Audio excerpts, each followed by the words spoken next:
Hello and welcome to PlayStation 2 Classics Revamped.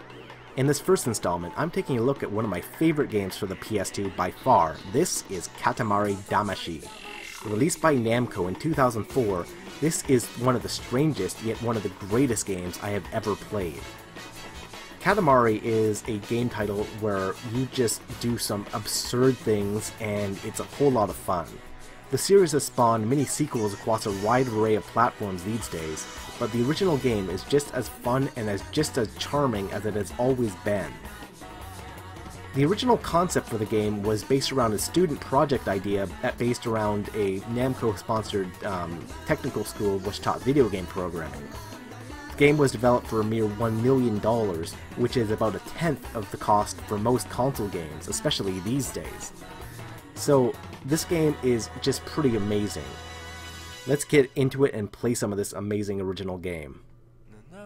The game has this absurd storyline that just needs to be seen to be believed.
So, the King of all Cosmos, which I guess is a stand-in for, I guess, God, has accidentally destroyed all of the stars in the sky.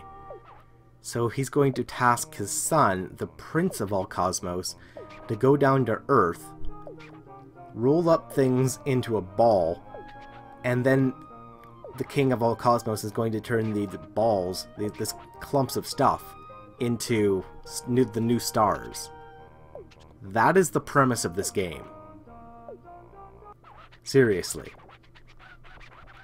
And it's awesome. So, Katamari Damacy is based around two Japanese kanji, Katamari and Damacy, which is a stand-in for Tamashi. The two words together mean clump and soul or spirit. So, when you combine the two together, you get the game literally being translated as clump spirit. The title is also sort of an alliteration together, as the two kanji for Katamari and Damacy, or Tamashi, are almost identical, so the game sort of has this symmetry in its own kanji title. The game is extremely unique, and it's just so much fun to play. You play the game basically with both analog sticks at the same time. You move the left analog stick and the right analog stick forward to move your ball forward. If you hold down the right stick or the left stick forward and then rotate the right stick to the left or right, this is how you change direction, and you can angle your Katamari around. The Katamari again just means clump, so that's basically your ball thing that you got. Yeah. The game is very, very Japanese, and it's unapologetically Japanese. And, you know, this is something where I'm really thankful that they didn't try and, like, I don't know, translate or localize it or something. I mean, you're going to be rolling around in a Japanese home, picking up, like, pachinko balls and, let's say, shogi pieces. So, you know, like, stuff that you wouldn't find in, you know, outside of Japan, for the most part. Of course, there would be no Japanese home that would be, you know, just absolutely filled with so much crap on the floor, no matter where you went, but, you know, it's hilarious. I love this game.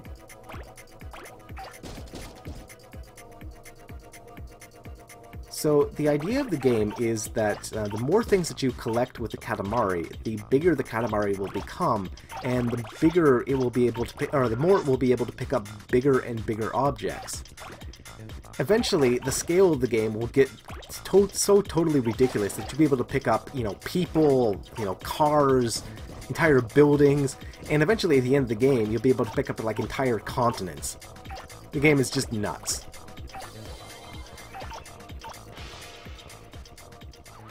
So that's just the tutorial mission that begins the game, where you don't have any time limit, but you're told to make a 10-centimeter Katamari.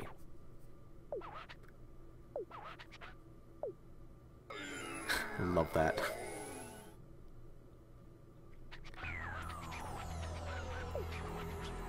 Another thing that should be mentioned about Katamari Damacy is that it has one of the most energetic and absolutely amazing game soundtracks of anything ever. The soundtrack here is a mix between J-pop, electronica, jazz, it's got all these different genres all in one, and it works extremely well. The soundtrack for Katamari is, again, just absolutely amazing stuff that is definitely iPod or iPhone, whatever you use as your music player. It's worthy of putting on that and just leaving on it for all time, because the music here is just some of the best stuff you will ever hear in a game. And it's not just this Katamari game, it's all of them. They all have such amazing soundtracks. So you play, so let's go play our main stages as Make a Star 2. Let's just get into it, and we're going to be again in a Japanese home, and we're going to be told to make a 20-centimeter Katamari in 6 minutes. The game is a sort of a puzzle game in the way that you aren't able to pick up big things at first, but you have to pick up smaller and smaller things, but you also have to watch your time limit, because you don't have an unlimited period of time. See, I just hit that frog there, but the frog is too big.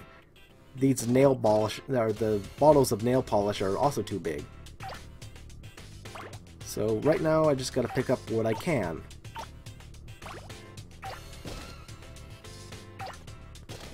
The controls of Katamari are just so unique that they will take you, some time to get used to. But the whole premise of the game is that it was designed to be easily understood and, be able to, anyone could pretty much pick up and play the game within a few minutes of understanding how the controls work. And, in that regards, Katamari is an overwhelmingly successful at what it's trying to do. It's just so much fun to play this game that, you really don't mind the fact that the visuals are kind of primitive. Even for the PS2, the PS2 could do better than this. But I think that, one thing that they tried to do with the game was to make sure that everything would run at a steady frame rate, that the game wouldn't have any slowdown.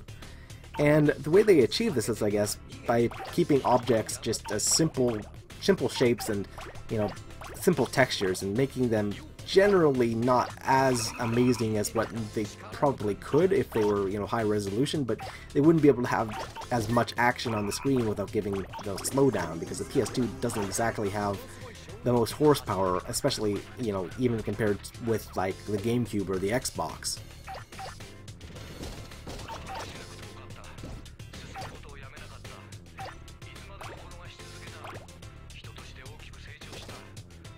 So again, you can just listen to the music in the background. This is just so good. It gives me goosebumps to think about, how good the soundtrack for Katamari is.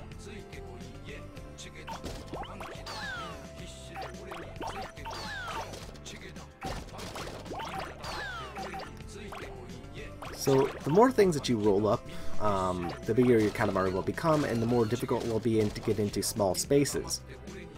So sometimes it's, you just have to give up and, proceed onwards. This barrier here with the 10-centimeter mark, and now I'm able to go back and go into the yard, where everything is just as bizarre as it was in the house.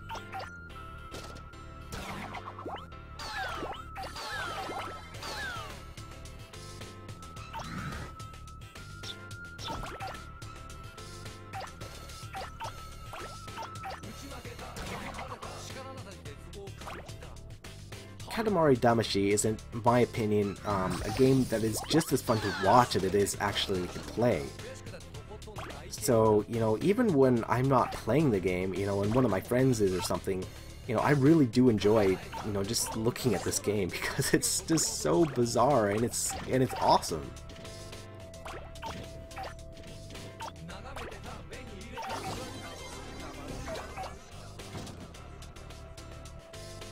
You know, some people might think that a game that you're pretty much doing the same thing throughout the entire game would be kind of boring, that, you know, you'd want some variety.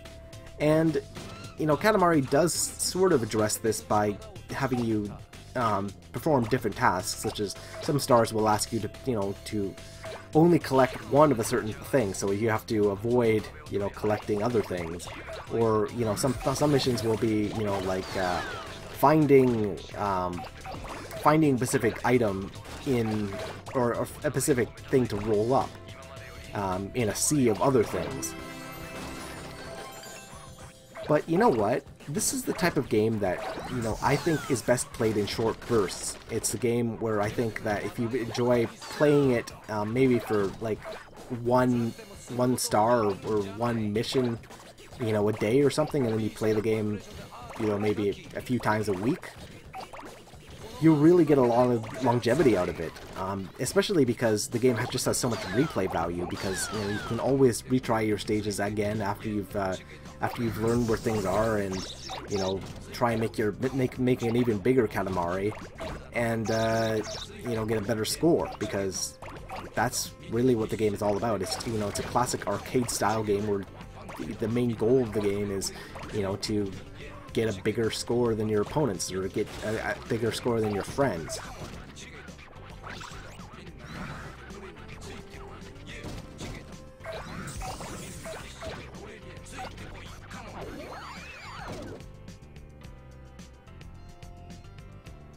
You can also look around.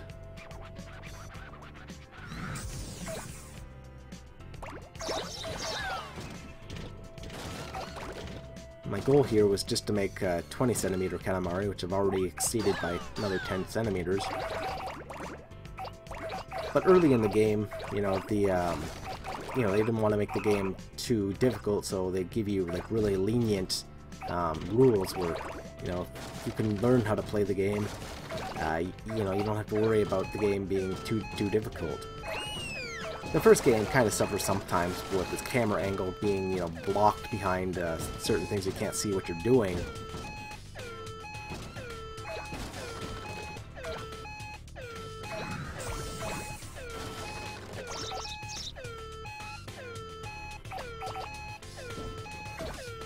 The bigger your Katamari gets, you know, the more you'll be able to, more bigger objects you'll be able to pick up, such as those birds now I'm able to pick up. Royal Rainbow.